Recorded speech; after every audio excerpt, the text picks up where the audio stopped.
will discuss electrolytic solution. तो उससे पहले before we discuss this topic we need to understand some basic terms. कुछ एक basic terms बता देता हूँ. सबसे पहले तो कंडक्टेंस क्या है आप ऐसे समझे. This is a conductor.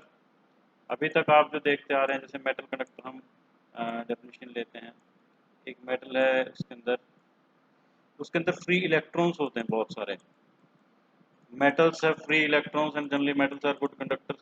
तो इलेक्ट्रॉन होते हैं तो जब भी हम इन पे एक पॉजिटिव पोटेंशियल मान लो हमने यहाँ पे एक पॉजिटिव पोटेंशियल यहाँ पे जोड़ा आप ऐसे समझ सकते हैं आप जोड़ा तो इलेक्ट्रॉन्स यहाँ पर मूव करना शुरू कर देते हैं. तो this is movement of charge. तो जब भी चार्ज बहेगा चार्ज फ्लो करेगा तो दैट विल कॉन्स्टिट्यूट इलेक्ट्रिसिटी. वही करंट कहलाएगा और वही इलेक्ट्रिसिटी है. अब मेटल्स में we have a different thing. Metals में हमारे पास इलेक्ट्रॉन्स होते हैं which are free to move और वो सब चीज़ हम जानते हैं कि उनका जब वो फ्लो करते हैं तो उनको अपोज भी होता है उससे रेजिस्टेंस बनता है.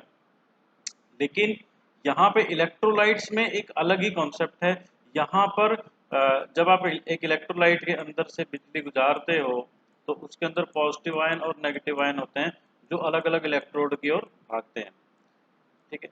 तो ये फ्लो ऑफ आयंस की वजह से जो इलेक्ट्रिसिटी बनती जो इलेक्ट्रिक कंडक्टेंस है वो है इलेक्ट्रोलाइट्स में. तो इलेक्ट्रोलाइट्स में एक बेसिक डिफरेंस क्या है कि इलेक्ट्रोलाइट्स में जो इलेक्ट्रोलाइटिक सॉल्यूशन के अंदर जो कंडक्टेंस है that is because of the charges cations and anions. जबकि मेटल्स के अंदर वो था because of movement of free electrons. ठीक है. तो इस तरीके का अंतर ये बेसिक कॉन्सेप्ट है जो आपको समझनी चाहिए कि कंडक्टेंस का मतलब तो कंडक्टेंस ही है जो रेजिस्टेंस आएगा उसका मतलब भी वही है. लेकिन जो इलेक्ट्रोलाइटिक सॉल्यूशंस हैं उसमें आपका ये अंतर होता है. तो नॉर्मली आप देखो जो रेजिस्टेंस होता है रेजिस्टेंस क्या है opposition to the flow of current.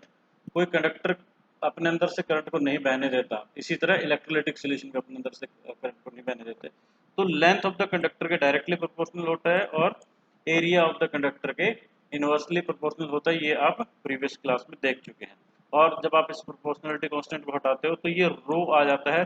Row is called resistivity या स्पेसिफिक रेसिस्टेंस भी इसको बोल देते हैं. स्पेसिफिक रेसिस्टेंस इसलिए बोलते हैं जब लेंथ और एरिया दोनों 1 1 होंगे तो R will be equal to rho. Resistance और रेसिस्टिविटी इक्वल हो जाएंगे when the conductor has unit length and unit area of cross section. ठीक है. तो यहाँ से रेसिस्टेंस को हम ओहम में दिखाते हैं. ठीक है. अब रेसिस्टेंस की जो रिवर्स टर्म है रेसिस्टेंस क्या है the opposition to the flow of current. कितनी कितनी रुकावट है करंट को फ्लो करने में वो कहलाता है रेसिस्टेंस. और अगर हम रेसिस्टेंस को उल्टा कर दें 1 अपॉन रेसिस्टेंस तो वो हमें मिल जाएगा कंडक्टेंस. तो कंडक्टेंस बेसिकली क्या है कितना इजीली एक कंडक्टर या इलेक्ट्रोलाइट के अंदर करंट बहता है that is called the conductance. तो it is 1 upon R means rho L by A. और 1 बाय रो को हमने दिखा दिया जो कंडक्टेंस था रेसिस्टेंस था उसका उल्टा अब आ गया है कप्पा. कप्पा भी एक ग्रीक अल्फाबेट है. ये थोड़ा सा मुड़ा हुआ के होता है. तो कप्पा ऐसा unit of conductance is semen.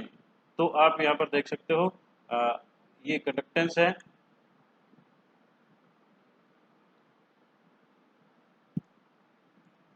represented by the symbol S is equal to ohm meter. ठीक है. Inverse of resistivity is called conductivity. Conductivity को हम K से दिखाते हैं. ठीक है. ये आप देख सकते हो यहाँ पर यूनिट्स आ गई. तो यानी कि आपका कंडक्टेंस क्या हुआ रेसिस्टेंस का उल्टा हो गया. ठीक है. और कंडक्टिविटी रेसिस्टिविटी के रिवर्स हो गई. यहाँ पे the value of conductivity of some selected. Conductivity क्या होगी जैसे स्पेसिफिक रेसिस्टेंस था इससे स्पेसिफिक कंडक्टिविटी यानी कि एक कंडक्टर जिसकी लेंथ और एरिया क्रॉस सेक्शन यूनिट हो उसके अंदर जो फ्लो ऑफ करंट हो उसकी कंडक्टिविटी कहलाएगा. तो ज़्यादा कंडक्टिविटी हमें दिखाएगी कि किस में ज़्यादा कंडक्टिविटी. सोडियम आप देखो the amount is very high 10⁻³ ये दीज आर टिपिकली मेटल्स. ये मेटल्स हैं आप देख सकते हो सभी की सभी लगभग मेटल है ग्रेफाइट को छोड़ के. बाकी सभी मेटल्स हैं they have very high value of conductivity, means current flows very easily through them, तो इनको हम कंडक्टर्स कहते हैं। फिर कुछ एक सेमीकंडक्टर हैं जिनमें थोड़ी सी मीडियम वैल्यू है, ये देखो 10⁻², और ये very low value glass Teflon में जो वैल्यू है कंडक्टेंस की that is very very low, तो ये इंसुलेटर कहलाते हैं, जिनमें बिल्कुल भी करंट पास नहीं करता, इनमें थोड़ा सा करंट पास करता है और इनमें अच्छे से करंट पास करता है। Conductors, semiconductors and insulators, 3 category. अब यहाँ पर ये हमने एलिमेंट या मेटल्स नॉन मेटल्स इस तरीके से हमने देखे, मेटेलिक कंडक्टर इनको बेसिकली कह सकते हैं। लेकिन अब हम बात करने वाले हैं इलेक्ट्रोलिटिक कंडक्टेंस की।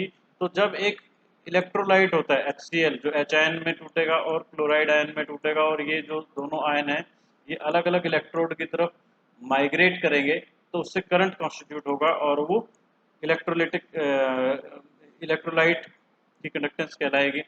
यहाँ पर आप देखो इसकी वैल्यू 3.91, 0.14, 0.12, 0.47, 0.01 मोलर HCl, ठीक है। तो ये क्या है, कंडक्टिविटी है, ये कंडक्टिविटी है। ये आपको दिखा रही है कि प्योर वाटर की कंडक्टिविटी जो है वो कम है, क्योंकि प्योर वाटर के अंदर जो है वो आयंस में बहुत कम ब्रेकडाउन होता है, बाकी आपकी कंडक्टिविटी ये मॉडरेट हो जाती है, ठीक है। इस तरीके से आपको कंडक्टिविटी का आइडिया आया। तो अभी इस वीडियो में हम सिर्फ आपको एक अंदाज़ा देंगे कि ये कैसे किन चीज़ों पर निर्भर करता है। ये हम तो फैक्टर्स हम देख लेते हैं किन पे डिपेंड करता है। मोटे तौर पे तो नेचर ऑफ मटेरियल पे ही करता है। हमने देखा कि ग्लास वगैरह जो है उनकी कंडक्टिविटी, उनका कंडक्टेंस बहुत कम है, जबकि मेटल से कंडक्टेंस ज़्यादा, तो नेचर पे तो डिपेंड करता ही है, यानी फ्री इलेक्ट्रॉन जिसके अंदर ज़्यादा हो।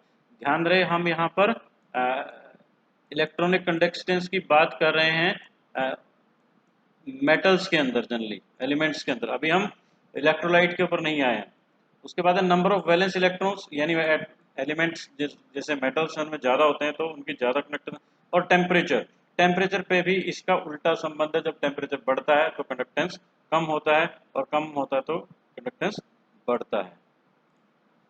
दूसरी तरफ अगर हम आयनिक कंडक्टेंस देखें, यानी इलेक्ट्रोलाइट्स के अंदर क्या था, एक कैटायन था और एक एनायन था, उनकी मूवमेंट की वजह से करंट पास हो रहा था।